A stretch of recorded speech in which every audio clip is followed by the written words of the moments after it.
दैनिक निष्पक्ष पोस्ट, दर्पण सच का, समय से पहले, खबर से आगे। नमस्कार, आप देख रहे हैं दैनिक निष्पक्ष पोस्ट का डिजिटल वर्जन। लखनऊ में मुख्यमंत्री योगी आदित्यनाथ ने अंतरिक्ष यात्री ग्रुप कैप्टन शुभांशु शुक्ला के नाम पर स्कॉलरशिप की घोषणा की। सीएम ने कहा कि स्पेस टेक्नोलॉजी में पढ़ाई और करियर बनाने वाले छात्रों को इसका लाभ मिलेगा। शुभांशु शुक्ला की स्पेस यात्रा ने प्राकृतिक आपदाओं और जलवायु परिवर्तन से निपटने के लिए नई दिशा दिखाई है। यह खबर आप देख रहे हैं दैनिक निष्पक्ष पोस्ट पर। पहले इसरो के चेयरमैन से भी मेरी इस बारे में बातचीत हो रही थी। क्लाइमेट चेंज से हर व्यक्ति जूझ रहा है, उसको फेस कर रहा है।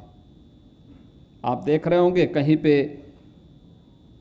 सूखा है, कहीं अतिवृष्टि है, कहीं पर वर्ष भर में जितनी बारिश होती थी उससे भी ज्यादा बारिश पड़ रही है, और कहीं पर जितना पहले, आज से 50 वर्ष पहले जितना बारिश का एवरेज होता था उससे भी काफी कम मात्रा में बारिश है। स्वाभाविक रूप से फसल चक्र पर उसका असर पड़ा है। दूसरा, लाइटनिंग की घटना से होने वाली जनधन की हानि, आकाशीय बिजली के कारण भी जो जनधन की हानि होती है, बाढ़ के कारण, आपदा प्रबंधन न होने के कारण, हेल्थ सेक्टर में, या फिर अन्य तमाम प्रकार की वे चुनौतियां हैं जिनको लेकर के हम अगर इस फील्ड का बेहतरीन उपयोग कर सकेंगे तो हम न केवल आपदा को कम करने में सफल हो सकते हैं बल्कि एक अन्नदाता किसान की आमदनी को भी बढ़ाने में एक महत्वपूर्ण भूमिका का निर्वहन कर सकते हैं। एक नागरिक को क्वालिटी ऑफ लाइफ देने में सफल हो सकते हैं। बाढ़ हो, सूखा हो, इन सब के बेहतरीन प्रबंधन का मार्ग प्रशस्त कर सकते हैं। प्रधानमंत्री जी ने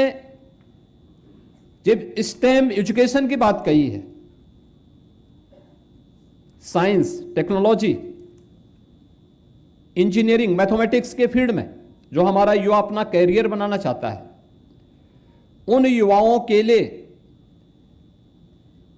अपने कैरियर को बनाने के लिए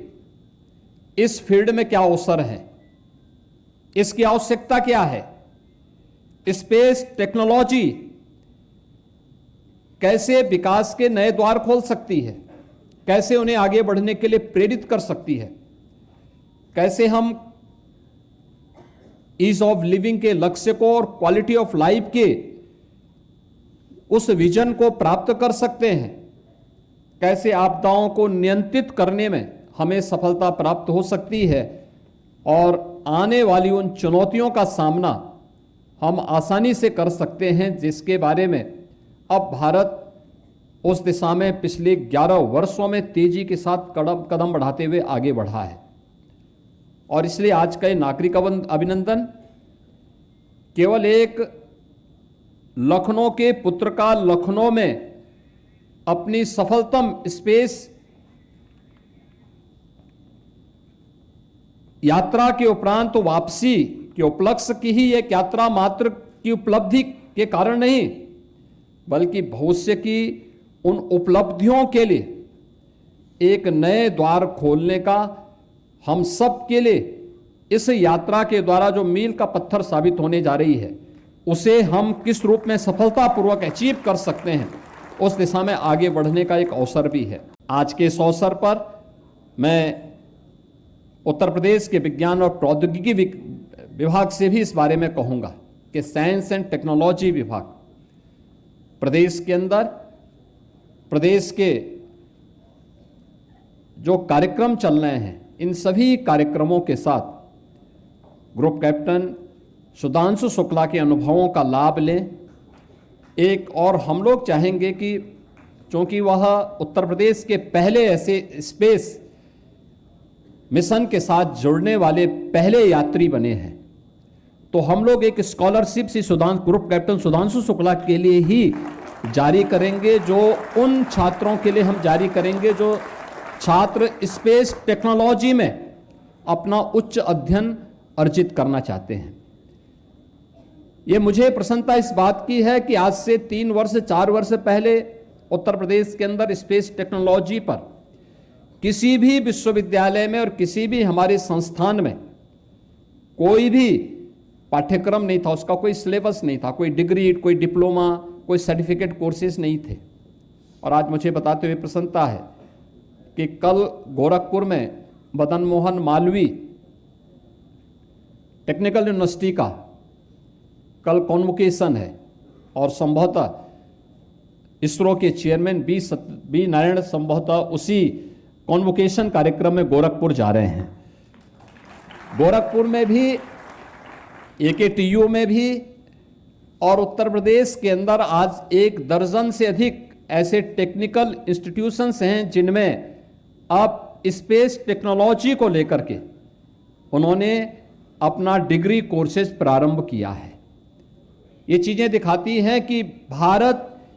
की विकास की यात्रा में उत्तर प्रदेश के ये संस्थान भी बराबर के सहभागी बनना चाहते हैं। दूसरा, प्रधानमंत्री जी ने भारतवासियों के सामने 2047 का जो लक्ष्य दिया है, एक विकसित भारत की परिकल्पना को साकार करना है। तो विकसित भारत के लिए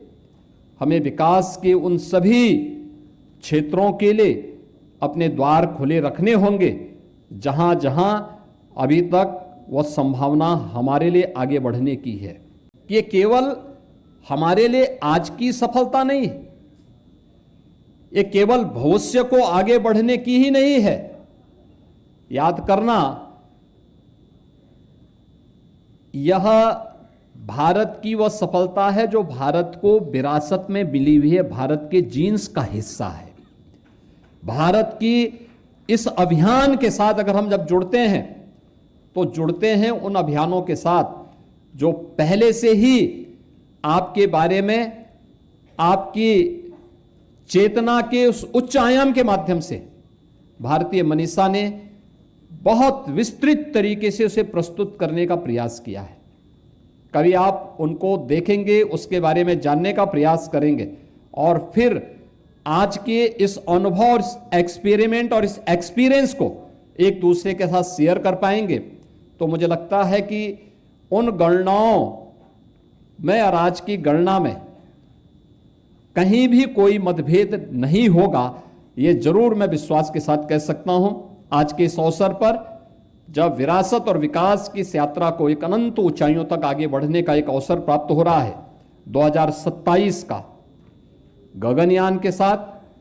2040 के लक्ष्यों को और 2047 के लक्ष्यों को प्राप्त करने की दिशा में